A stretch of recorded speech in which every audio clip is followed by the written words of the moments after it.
اعوذ باللہ من الشیطان الرجیم بسم اللہ الرحمن الرحیم۔ محترم ناظرین السلام علیکم۔ پیغام قرآن کی طرف سے حاضر ہیں، سورۃ الفرقان کا تعارف پیش کریں گے۔ اس سورت میں 6 رکوع اور 77 آیات ہیں۔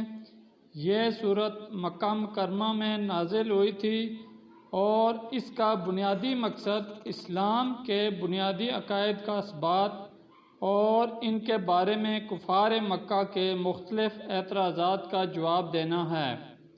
نیز اللہ تعالیٰ نے کائنات میں انسان کے لیے جو بے شمار نعمتیں پیدا فرمائی ہیں انہیں یاد دلا کر اللہ تعالیٰ کی فرما برداری، اس کی توحید کے اقرار اور شرک سے علیحدگی کی طرف دعوت دی گئی ہے۔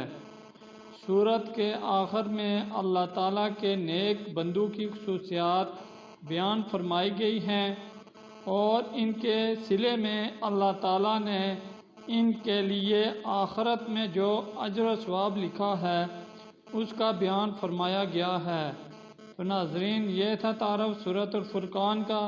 انشاءاللہ پھر حاضر ہوں گے نئی سورت کے تعارف کے ساتھ۔ اجازت دیجیے، اللہ حافظ۔